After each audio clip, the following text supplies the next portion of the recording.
Good morning, everyone. I would like to call the Scienids board meeting to order. I am Shanna Madsen. I'm actually your vice chair. Doug Haymans is online with all of the hurricane excitement. Although, Doug, I have to say, Florida made it. So I think you just wanted to leave me up here by myself. So all right, so moving into our first actions, we have our board consent items. We first have the approval of our agenda. Do any of our members have any changes that they'd like to make to our agenda? Okay, seeing none. Next on the list is our approval of the proceedings from April of 2024. Are there any changes that folks would like to make to those minutes? Okay, seeing none. Now we have some time on the agenda for public comment for items that are not on the agenda. I'm seeing no one in the room who would like to make public comment, and Tracy will check and see if there's anyone online. All right, we've got no one online. I think we're going to have a nice, efficient meeting here. Okay, rolling in. So today we have to review our 2024 traffic light analysis for both Spot and Croker. We have Dawn Franco and Harry Rickabaugh online. I believe Harry may be starting with some introduction, and then they will tag team both Spot and Croker. Yes, thank you. My name is Harry Rickabaugh. I'm with the Maryland Department of Natural Resources. I'm the current Spot TC chair. Next slide, please. So today I'm going to give a brief description of the TL traffic light methodology and a little bit about the current management measures and the triggers. We haven't presented those to you in a while, and we didn't do a traffic light at all last year, an update. So just to refresh everyone's memory. Following that, I'll give the 2024 traffic light analysis update for Spot, and when I'm finished, I'll turn it over to Dawn Franco to do the traffic light analysis for excuse me, Atlantic Croker. Next slide, please. So we use a fuzzy approach to the traffic light analysis, and traffic light analysis is just an index-based analysis using Keller proportions to basically group your positive into green, and then your cautious area into yellow, and then any unfavorable area into red. So you use, in our case, the mean and 95% confidence limits of the 2022 to 2012 reference period.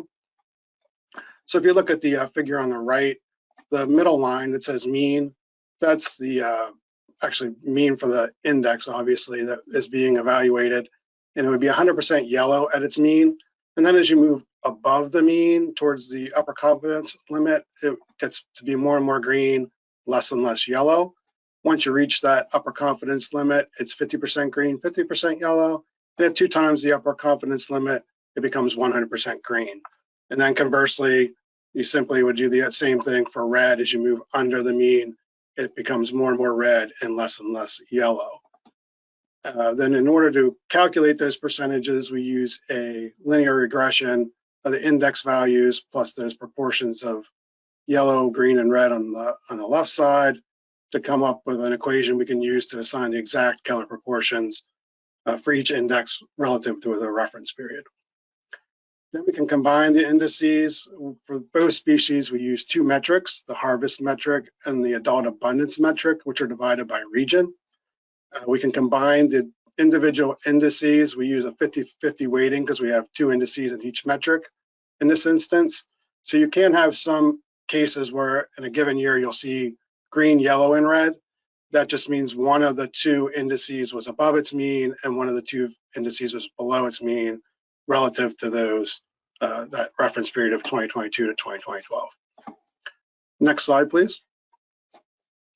So as mentioned, we have 2 metrics for each species, and each species is divided by region. Those regions are the Mid-Atlantic region, which is New Jersey through Virginia, and the South Atlantic region, which is North Carolina through Florida. The harvest metric for both species utilizes the recreational landings through MRIP and the commercial landings from ACCSP. The adult abundance metric for spot uses only age 1+ fish. The Mid-Atlantic region surveys are the Chesapeake Bay Multi-Species Monitoring and Assessment Program and the Northeast Fishery Science Center Multi-Species Bottom Trawl Survey. In the South Atlantic, we use the Southeast Area Monitoring Assessment Program survey and the North Carolina Division of Marine Fisheries Pamlico Sound Survey, often referred to as Program 195. For croaker, the adult abundance metrics are for age 2+ fish. And in the Mid-Atlantic, it's the same two surveys as for spot, CHESMAP, and the Northeast Fishery Science Trawl Survey. For the South Atlantic, we once again use the CMAP survey. The second survey is the South Carolina Department of Natural Resources TraumAnet survey. Next slide, please. So if you look at the table on the top, the percentage red is the levels at which we would trigger management action. Both species use a 30% for moderate action and a 60% for an elevated management response. The responses are below the table for each commercial and recreational by species. For both species, initially, we would have needed to have both that harvest metric and the adult abundance metric exceed one of those thresholds. For croaker, 3 of the 4 terminal years, and for spot, 2 of the 3 terminal years. Spot's a little shorter time frame due to being a shorter lived species. Both of those TLAs did trigger at the 30% level in 2020, with management measures going in place in 2021.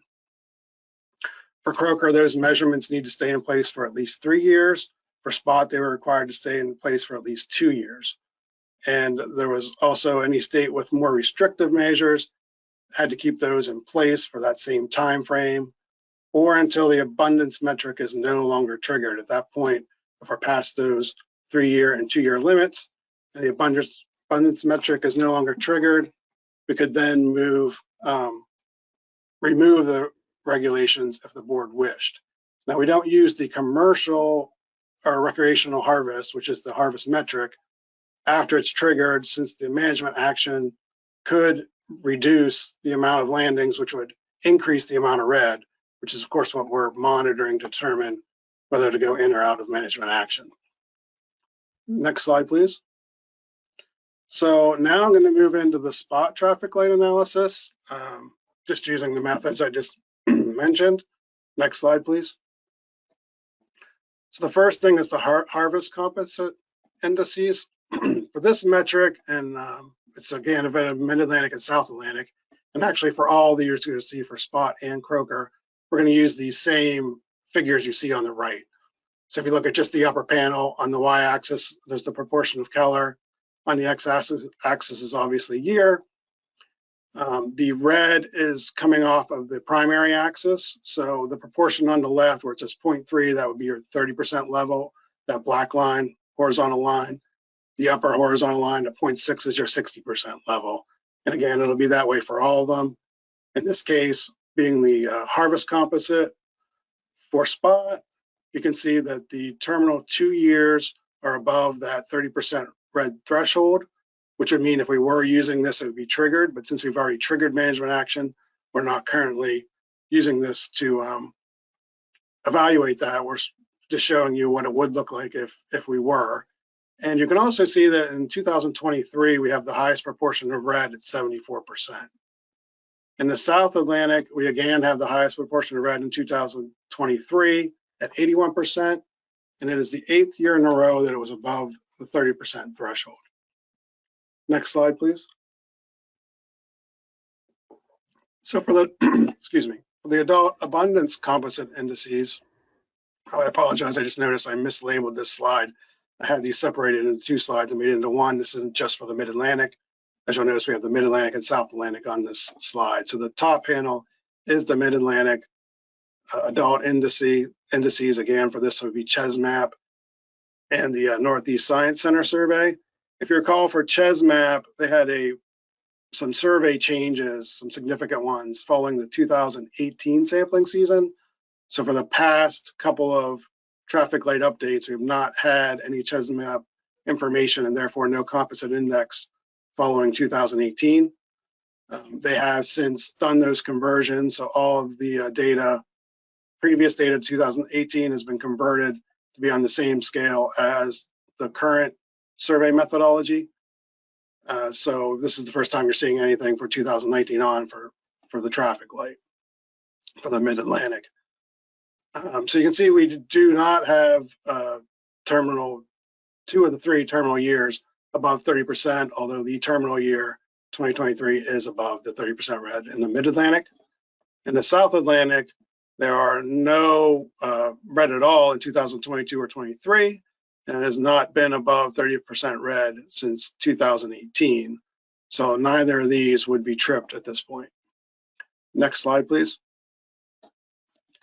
So again, just to reiterate, we can't use the harvest metric to either evaluate whether we should come out of the management options or to trigger up to the next level, but we are showing you if they would or would not have triggered. So in the Mid-Atlantic, it would have triggered at the 30% red, and it would have also in the South Atlantic. And again, both of those regions had their highest percent of red in the terminal year, but we're considering that unknown since it could be affected by the management options that went into place in 2021. So for the Mid-Atlantic and South Atlantic indices, again, we are not triggered no longer, but the Mid-Atlantic index does remain above the 30% red, but the previous 2 years are not. Next slide, please. So since the TC is not recommending relaxing those regulations, even though we could do that at this point, primarily because for a few reasons, but the adult abundance metric, even though it did not trip, the terminal year for the Mid-Atlantic is above the 30% red. And if you recall, 2 of the 3 terminal years being above 30% would trigger management action. So if we were to have that situation next year, we'd basically be removing management measures in 2025 and then putting the same measures back in place in 2026. And also harvest levels have remained at a relatively high red level. We aren't seeing the same improvement as we are with the adult indices, and they did decline to their highest values within the time period being monitored in 2023. And moving forward, we can use that harvest metric to consider the traffic light status in the future.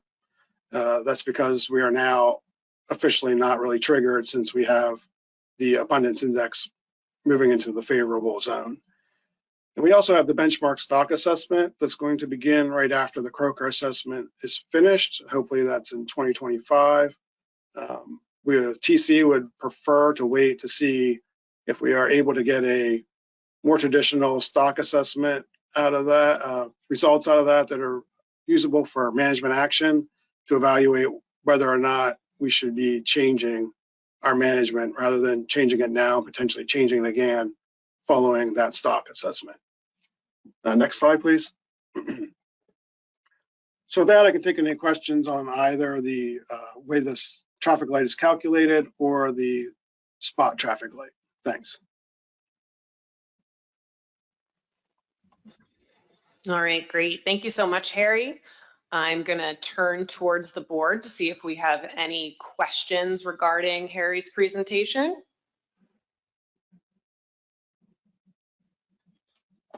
All right, we've got nothing in the room and nothing online.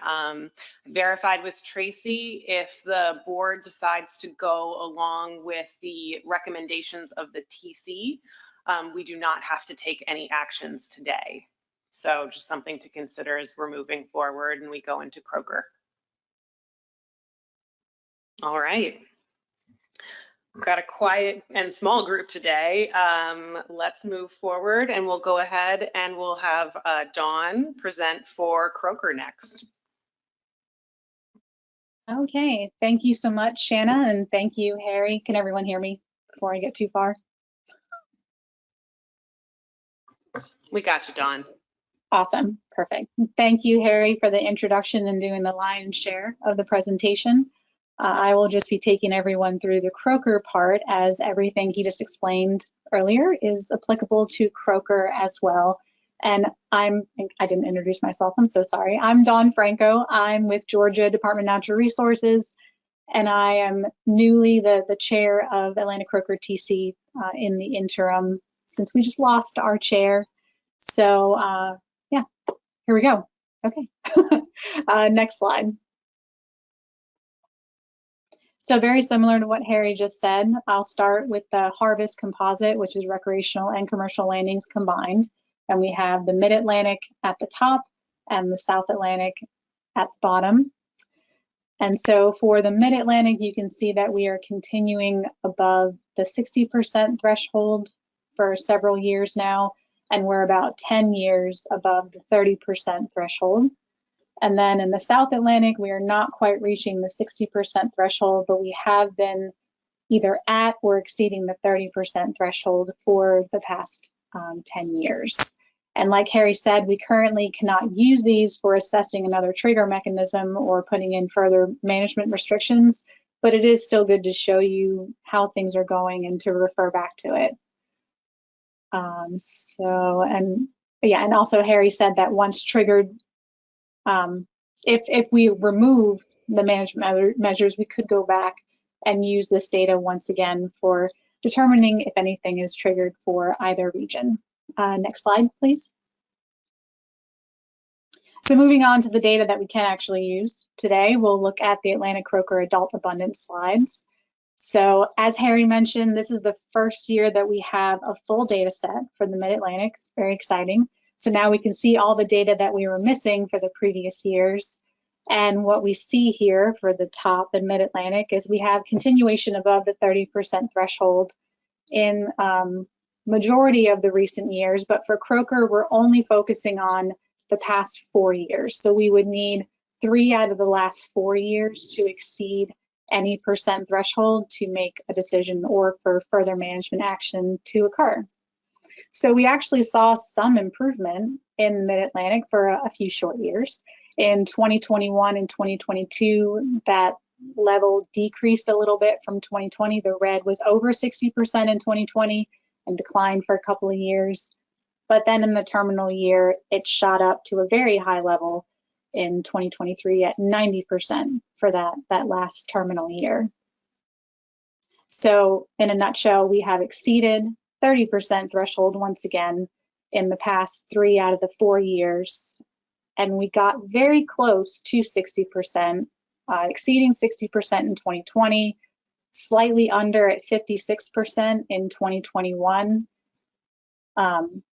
just barely over 30% for 2022, but then again over 60% in 2023. And in the South Atlantic, we are seeing continued green. We're seeing continued improvement, and we haven't exceeded the 30% threshold in the South Atlantic since 2004. So the past 20 years, we have not exceeded any thresholds. And then, so if we were to have exceeded 60% red in 3 out of the 4 terminal years, that would actually trigger or be a sign that we should take further management action. And next slide, please. So a nice sum up of the past 4 years, looking at just the adult abundance, we are continuing to trigger at the 30% level. And again, we have unknown, just like Spot, for the 2023 TLA status because we're not using that at the moment. And so unlike Spot, we are still triggering at least the 30% level. So there wasn't anything to say for sure we needed to change management action, but also included in Addendum 3 is language that states if triggered measures have remained in place for a minimum of 4 years, with year 4, we're considering year 4 to be 2024, that we should reevaluate and look at all the abundance trends to determine if triggered measures should remain in place or have the option to put more restrictive measures in place should we think it's necessary. So we reviewed all of the abundance metrics on their own in separate graphs, and I do actually have those here in the presentation today should you want to see them and review them. But it's a very similar picture to what we're seeing in the traffic light analysis, where you're seeing a downturn in the terminal year, a little bit of up and down in the most recent years. But most importantly, our recommendation is just to hold steady and maintain current management measures because, as with Spot, we do have a pending stock assessment. We are in the middle of a stock assessment, And hopefully we will get more information on that before the end of the year. And it really doesn't make a whole lot of sense to change any of the management measures now if we might have to change something after the stock assessment is complete. So I believe that is all I have for you today. So, and I don't think I added a question slide. Apologies about that. So, but I'm happy to take any questions that there might be in the room or online. Thank you very much, Dawn. I'll turn to the room first. Are there any questions for Dawn on the Croker TLA? All right, we also have nothing online. So turning to the board to see if any action is warranted today, we have 2 recommendations from the TCs, both Spot and Croker, to maintain our management measures. Even though Spot is currently not triggered and Croker is continuing to be triggered, both the TCs have recommended maintaining our current management measures since we are in the middle of hopefully a benchmark stock assessment for Croker, and hopefully we'll get some outcomes there instead of having to depend on our TLAs. So any comments from the board on that? Go ahead, Chris. Thank you, Madam Chair. I agree with the TC's recommendations to hold things in place while the assessments are underway. I think moving forward with after the assessments, assuming they pass peer review and we get a better handle of what the spawn and stock biomass and F rates look like for these species, is we may want to take a look at the traffic light analyses, thinking about the adult abundance metric that's used. If it's just say 2- and 3-year-old fish for Croker and not seeing fish much older than that, you may get a situation where it'll show in the traffic light analysis that things are fine, but historically, compared to historically, it's probably not. And same with Spot, if it's just a bunch of 1-year-old fish that are in the adult abundance metric, but we're not seeing those 2s and 3s and older, then yeah, it may not be telling us what we really need to know. However, the assessments should shed more light on that. But anyways, just want to make that comment as far as things to think about in the future. We've done a couple different iterations of the traffic light analysis, and we may want to take a fresh look at how we do things in the coming years. Thanks. Great, thank you very much for those comments, Chris. Turning to the board in the room, is there any other comments that we'd like to make on these 2 traffic light approaches? Turning to Tracy for anyone online. Okay, great. I think that we have all agreed that we're going to move forward with the TC recommendations for both species. And hopefully next year we'll be getting some actual news on Croker and we'll be able to reevaluate at that point. All right, we are moving through our agenda. We are going to go through some FMP reviews. Tracy is going to cover both Red Drum and Croker FMP reviews and talk about the compliance from last year. Go ahead, Tracy. All right, thank you. Good morning, everyone. Next slide, please. So I'm going to start with the FMP review presentation for Red Drum, where I'll be reviewing current Red Drum management, status of the fishery, and then recommendations by the PRT. And I'll keep that pretty short because you guys are going to be hearing a lot more from Red Drum at next meeting. Then we'll move to Atlantic Croker, where I'll just briefly review current Croker management, status of the fishery, some specifics on de minimis requests for this year, and then PRT recommendations. Next slide, please. So starting off with Red Drum. Red Drum is currently managed under Amendment 2 to the Interstate FMP and Addendum 1. The goal of Amendment 2 was to achieve and maintain the optimum yield for the Atlantic Coast Red Drum fishery and to maintain that spawning potential ratio at or above 40%. It requires states to implement creel and size limits to achieve an F target, including a maximum size of 26 inches total length and maintaining existing commercial regs. And then Addendum 1 that followed in 2013 was mainly focused on updating Amendment 2's habitat section with the most up-to-date information. Next slide, please.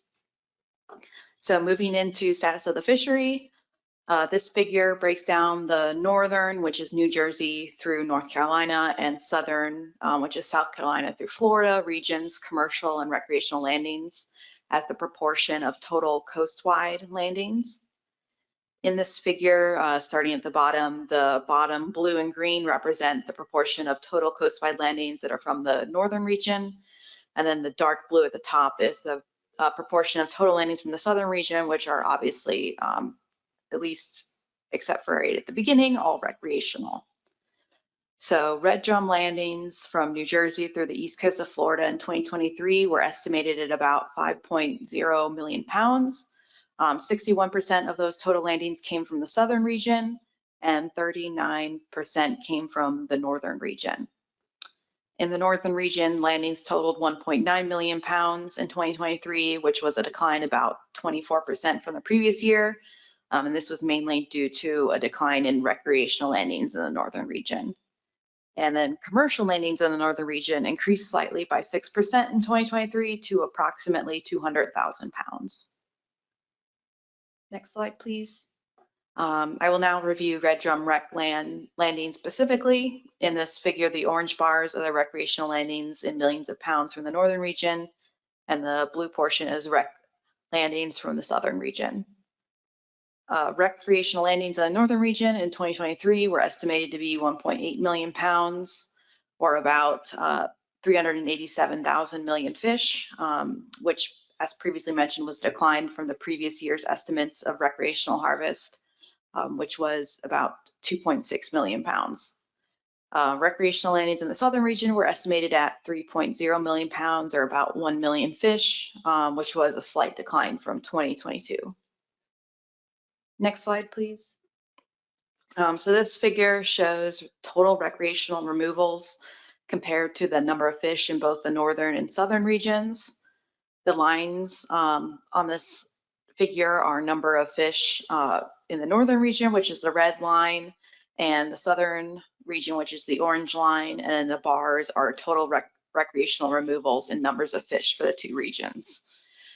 Purple bars are for the northern region and maroon are for the southern region. And as a reminder, total removals are dead discards plus number of fish caught. So the number of fish released in the northern region in 2023 was 2.7 million fish, which was a decline from 2023 by 9%. And since it's estimated that 8% of the released fish die as a result of being caught, recreational removals from the northern region were estimated in 2023 to be about 600,000 fish. The number of fish released in the southern region, 8.5 million fish, increased by 17% from 2022. And again, because of the 8% discard mortality rate, recreational removals from the southern region in 2023 were estimated to be 1.7 million fish. So next slide, please. Moving into the PRT recommendations, the PRT found no inconsistencies among states with regard to the FMP requirements. Both New Jersey and Delaware requested de minimis status through the reporting process. And as a reminder, Amendment 2 does not include a specific method to determine whether a state qualifies for de minimis for red drum.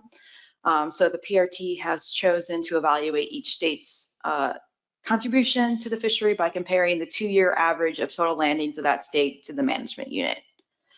And New Jersey and Delaware each harvested 0% of the 2-year average of total landings. And as a reminder, de minimis status does not exempt either state from any requirement, but it may exempt them from future management measures implemented through addenda to Amendment 2 as determined by the board. And all the research and monitoring recommendations at this time can be found in the FMP document and the previously completed red drum simulation assessment and peer review report, with more soon to follow. So I will be moving right into Atlantic Croaker, and I think handle all the questions at the end. So this again is kept purposely short because we just reviewed the traffic light analyses. Amendment 1 did not require any specific measures restricting harvest, but encouraged states with conservation measures to maintain them. It also implemented a set of management triggers that were further refined to a traffic light analysis in Addendum 2 and 3, and Addendum 1 revised the management program's biological reference points as recommended by the 2010 stock assessment. So moving into status of the fishery, we'll first look at Atlantic croaker landings trends in this figure. The black line is commercial landings and the red dashed line is recreational landings, both in millions of pounds. So total Atlantic croaker landings in 2023 were estimated at 2.3 million pounds, which was a 16% decrease in harvest from 2022. And commercial landings in 2023 were a little over 500,000 pounds, which is the lowest value of the time series going back to 1950. And 2023 recreational landings were estimated at 1.8 million pounds or 5.5 million fish. Next slide, please. So moving into more specifics of the recreational fishery, in this figure, the blue bars are landings of Atlantic croaker and millions of fish, and the red bars are fish released alive. And the black line is percent of fish that were released out of total catch. So although Atlantic croaker landings have remained low, the number of fish released has generally been increasing since about 2019. In 2023, recreational anglers released 34.9 million fish, which was an increase from 2022. In addition, the percent of Atlantic croaker caught by recreational anglers and released has overall been increasing since about the beginning of the 1990s. An estimated 86% of the total recreational croaker catch was released in 2023, which is the highest percentage on record for a third year in a row. Next slide, please. So before I get into this year's de minimis requests, I wanted to remind the board of how de minimis status is determined for Atlantic croaker. So for Atlantic croaker, the 3-year average of commercial or recreational landings by weight must constitute less than 1% of the coastwide commercial or recreational landings for the same 3-year period. So commercial and recreational de minimis are separated for this species, and a state can qualify for de minimis in either the recreational or the commercial sector or both, and a state will only qualify for exemptions in that sector that it qualifies for de minimis for. Next slide, please. So for this year's de minimis requests, New Jersey, Delaware, South Carolina, and Georgia all requested de minimis for their commercial fisheries, and they all met the de minimis requirements. Next slide. And New Jersey requested de minimis for the recreational fishery. The PRT noted in their review that New Jersey's recreational fishery exceeded the 1% de minimis threshold this year at 1.2%, so just over it. And this is the first year they've exceeded the threshold since 2017. Next slide, please. So PRT recommendations. The PRT found no inconsistencies among states with regards to the FMP requirements. The PRT recommended approval of the compliance reports and de minimis requests for New Jersey, Delaware, South Carolina, and Georgia commercial fisheries. And in addition, the PRT agreed to recommend de minimis status for New Jersey's recreational fishery for additional year to confirm if there's a consistent trend of higher recreational landings of Atlantic croaker in New Jersey. And the PRT agreed to continue to monitor the situation, and if New Jersey's Atlantic croaker recreational fishery exceeds the 1% threshold, again next year, they would no longer recommend de minimis status. Next slide, please.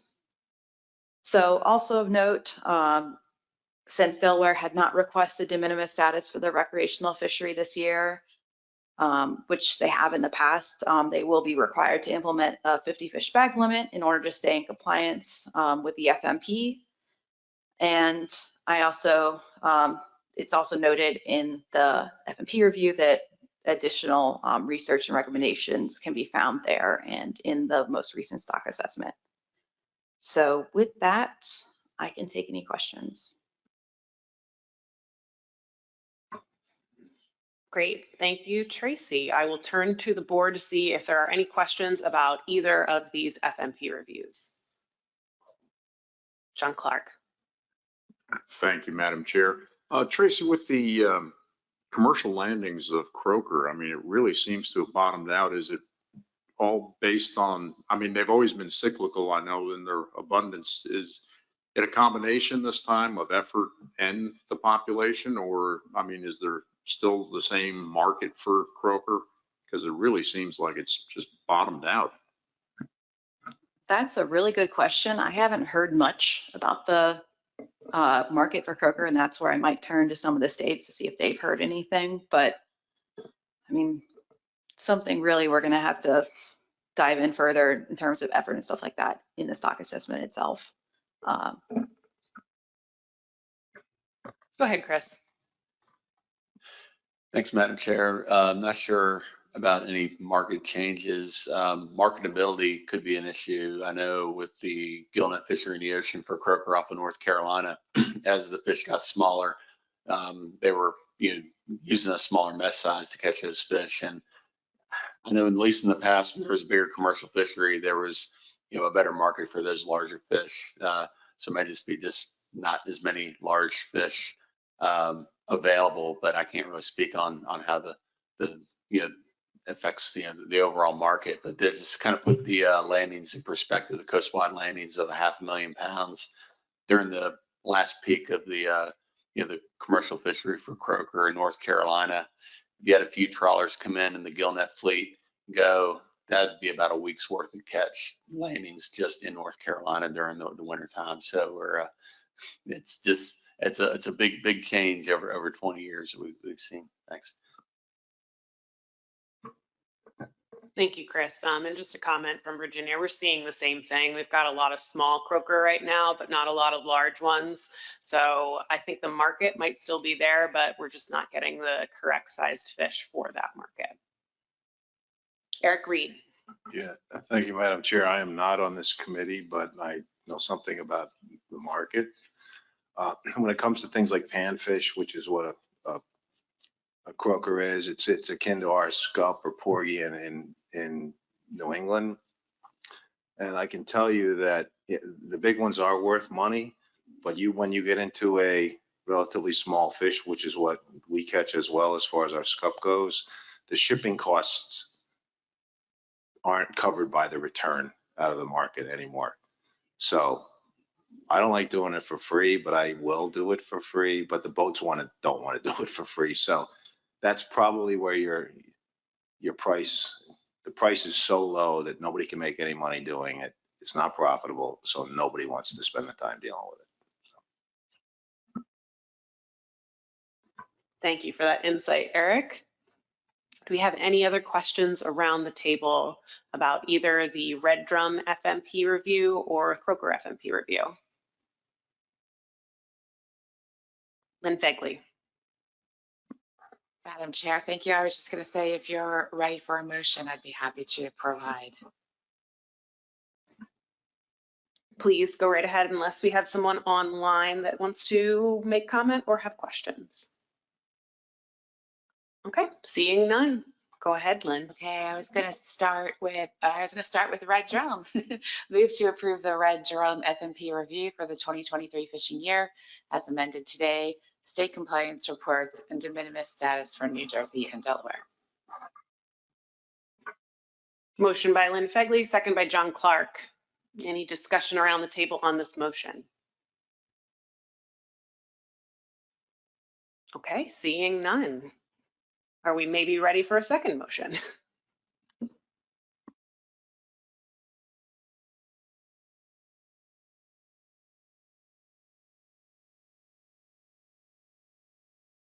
All right, I see motion passing by consent. No one online has any hands raised. So let's move on to Croker FMP review.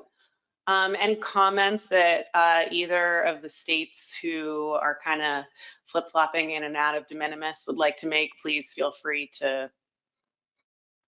Go ahead, John. Thank you, Madam Chair. Yeah, I think this was like our 4th year in a row of exceeding the de minimis status for Atlantic croaker recreational. So we will implement, we already had the 8-inch size limit in place, but we don't have the 50 fish possession limit. So we will go ahead and implement that. And because it will be mandated for us to do that, we can do that relatively quickly, probably in a month or so. Thank you, John. Appreciate that. Any other comments around the table? All right, I think we'll need a motion for the croaker FMP review as well. Roy Miller. So moved. Got to read that one in, Roy. Move to approve the Atlantic croaker FMP review for the 2023 fishing year, state compliance reports, and de minimis status for New Jersey, Delaware, South Carolina, Georgia commercial fisheries, and New Jersey recreational fishery.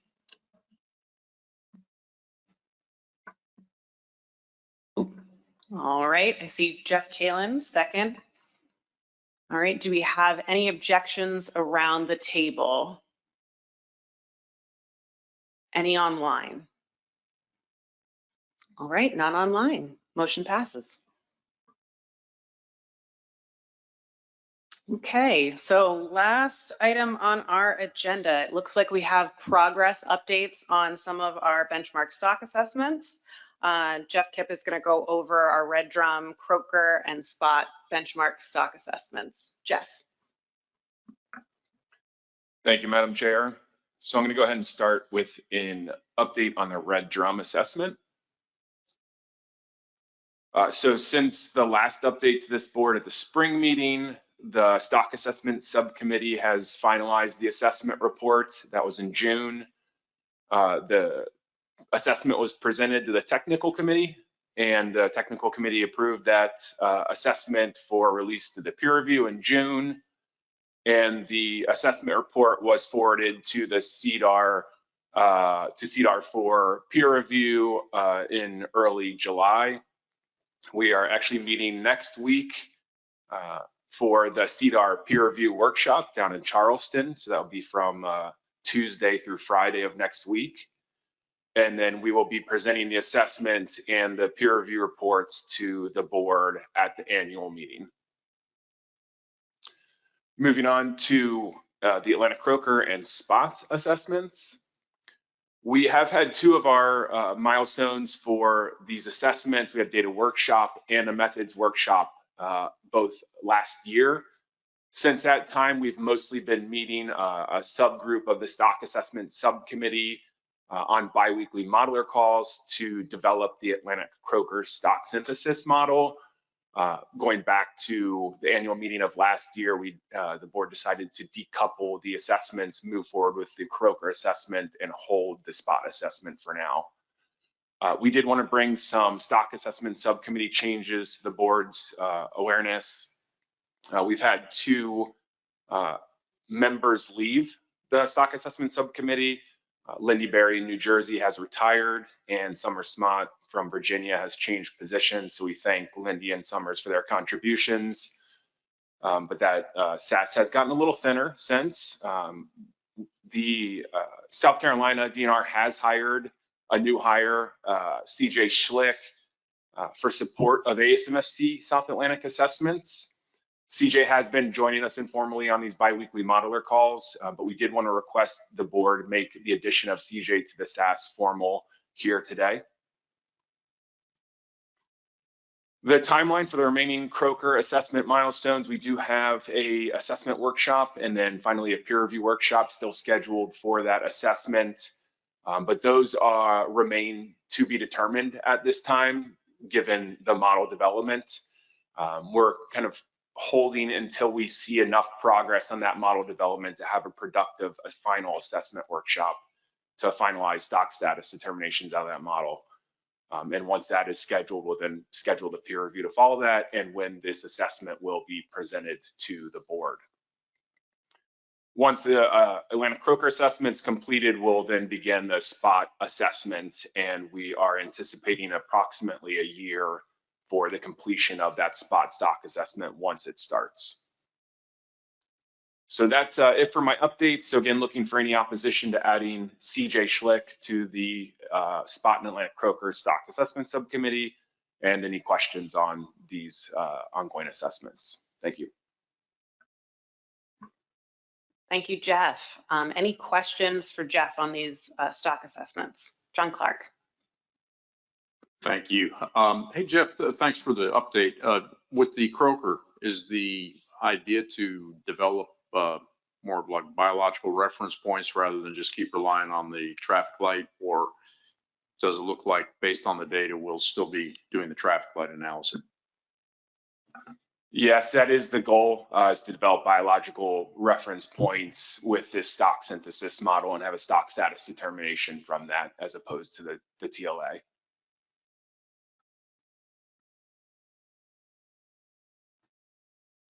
Any other questions around the table? All right, and we're seeing none online. Do we have any opposition to adding CJ to our SAS? I certainly hope not, because I know that Croaker SAS has been working really, really hard. So it's great to have another person assisting. All right, we've got one comment. I did want to let the board know that the Red Drum assessment peer review workshop next week will be streamed online. So I can send out a webinar link to everyone if you wanted to register and listen to that if you're interested. I don't know how aware the board was that you could listen to that, but I just wanted to give everyone the heads up. I think that's a good idea, Tracy. Worth sending out in case folks want to listen in. Okay, do we have any other questions, comments, etc. around the table? All right, moving on, other business. Do we have any other business to come before the board today? Doug Haymans.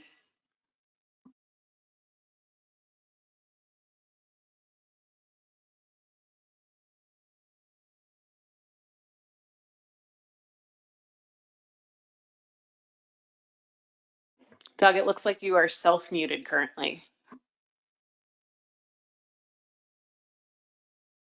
Oh, I have to unmute the computer and the phone. My apologies. Can you hear me now?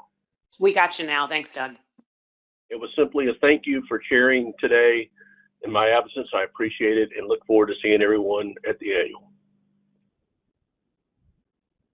Appreciate that, Doug. You better be here at the annual because I think that Red Drum stock assessment is going to get spicy. All right, looking around the room and seeing no other business, I will take a motion to adjourn. So moved.